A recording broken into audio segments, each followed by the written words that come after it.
पहुंचा इसके लिए।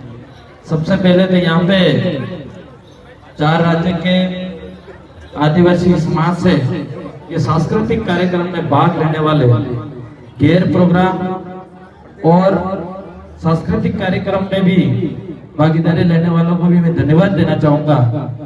और हम यही उम्मीद करते हैं कि आप अपनी जो संस्कृति है, जो परंपरा है, उसको बचाए रखें और उसको हमको आगे बढ़ाना है।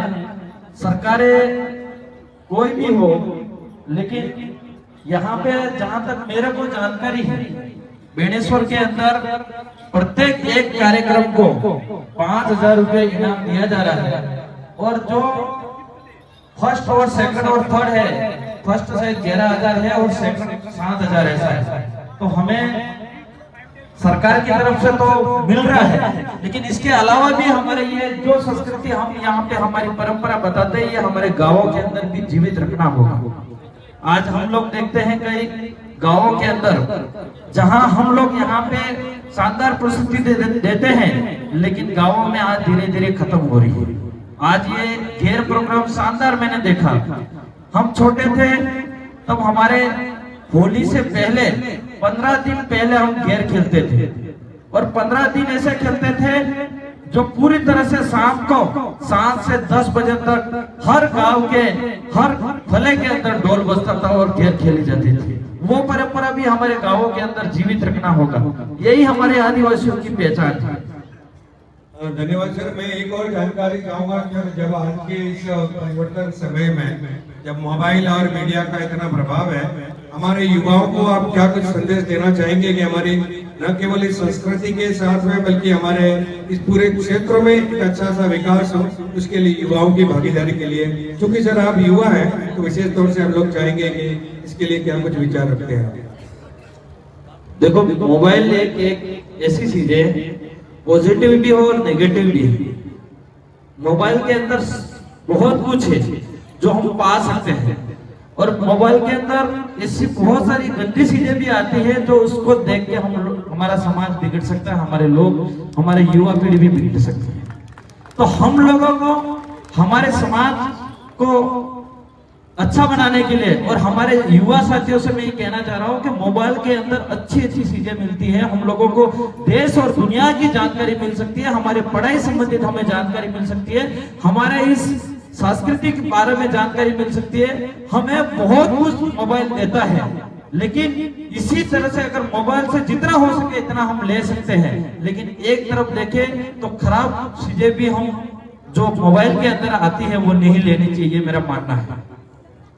सर एक और जानकारी, चूंकि आप जनप्रतिनिधि है सर, अभी आपने कहा कि जिला प्रशासन की तरफ से इतना इनाम दिया जाता है, इतनी भागीदारी है, तो जन कल्याणकारी योजनाएं राज्य सरकारों की बहुत अच्छी होती है। तो हम लोग आपसे जानना चाहेंगे सर, आप जनप्रतिनिधि के तौर पर ऐसा क्या कुछ प्रयास करेंगे कि वो तमाम जन कल्याणकारी योजना एक आम जन तक, नीचे तबके तक पहुंच पाए। आज की तारीख में मैं आपका सवाल का जवाब देना चाहूंगा। आजादी के बाद 76 साल हो गए, आज तक हमारे इस एरिया के अंदर, ट्राइबल एरिया के अंदर देखा जाए, और विशेष करके मैं 4 राज्यों की बात करूं, उस चारों राज्यों के अंदर हमारे केंद्र सरकार हो चाहे राज्य सरकार हो, जन कल्याण योजना काफी सारी रहती है, लेकिन वो धरातल पे नहीं जा पा रही है। वो धरातल पे न जाने, इसका उपयोग नहीं हो रहा और उसका फायदा लोग कैसे नहीं उठा पा रहे। इसका मेन कारण है या तो प्रशासन ध्यान नहीं दे रहा या फिर हम जैसे जनप्रतिनिधि ध्यान नहीं दे रहे। मेरा एक ही संदेश है कि हम लोग चाहे कोई भी हो, केंद्र सरकार, राज्य सरकार की जितनी भी योजना है, इस योजनाओं को धरातल पे लाने के लिए और उस धरातल पे आम जन को फायदा दिलाने के लिए हम प्रशासन और जनप्रतिनिधि की जिम्मेदारी, उसको कर्तव्य को पूरी तरह से निभाना चाहिए। बहुत अच्छी बात सर। अंत में एक और सवाल जरूर पूछूंगा सर मैं, इतने सारे श्रद्धालु बैठे हुए हैं घाट पे, हम लोग जाते भी है, आप भी पहुंचे होंगे, क्या कुछ किया जा सकता सर स्वच्छता के लिए? लेकिन कहीं आत्मा दुखती है जब वहां देखते हैं कहीं गंदगी हो, उनके लिए भी आप एक, क्योंकि आपकी बात सब जन जन तक पहुंचती है, तो स्वच्छता के लिए आपने ये सवाल भी पूछा।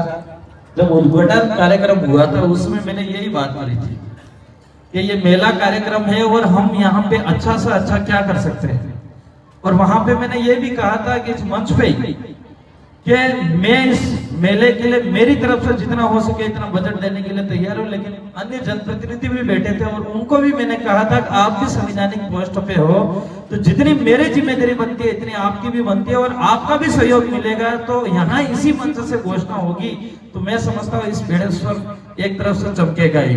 लेकिन कुछ बातें उनको पता नहीं क्या मिर्ची लगी, लेकिन मेरा ये कर्तव्य है और मैं इस स्थानीय विधायक होने के नाते मेरा पूरा प्रयास है इस मेले को अच्छा से अच्छा बनाया जाए। अभी हम बहुत जल्द एक आर्किटेक्ट बुला के प्रोजेक्ट बनाना चाह रहे हैं यहाँ पे और बहुत अच्छा से अच्छा करेंगे।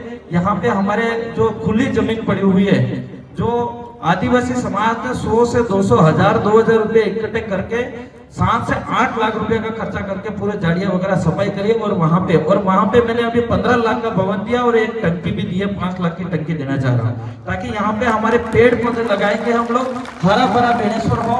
और हमारे यहाँ पे मैं चाह रहा हूँ कि ये सबसे ज्यादा गंदगी की बात है, तो हमने प्रशासन के द्वारा 60 से 70 शौचालय तो लगा दिए, लेकिन उसकी साफ सफाई नहीं होने की वजह से लोग उस शौचालय में जाना पसंद नहीं करते।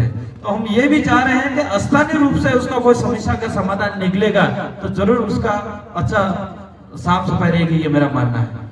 बहुत अच्छे सर। अंत में सर गुस्ताखी माफी के साथ में पूछ लो छाया सर बता दीजिए। छाया तो मैंने हमारे यहाँ पे वीडियो सब भी बैठे थे, मैंने पहले ही कह रखा था प्रशासन को, मैंने कहा यहाँ पे जो भी मेले के अंदर कमी पेशी नहीं रहनी चाहिए, लेकिन फिर भी ये कमी दिख रही है। और यहाँ पे हमारे सीओ साहब बैठे थे और मैंने कहा था कि यहाँ पूरा टीन सेट लगा देंगे तो कैसा रहेगा, डोम वगैरह लगा देंगे। वो कह रहे थे इसके बारे में आप सोचना, और थोड़ा ये मंच जगह भी थोड़ी कम पड़ रही है, तो हम ये चाहेंगे कि इसको थोड़ी जगह भी बढ़ाया जाए और आपके जो 2026 के मेला होगा उसमें आपकी साया मिलेगा, ये मैं आपको ठीक है। ये 2026 में छाया के साथ फिर मिलेंगे, उसके लिए सर बहुत बहुत धन्यवाद। धन्यवाद।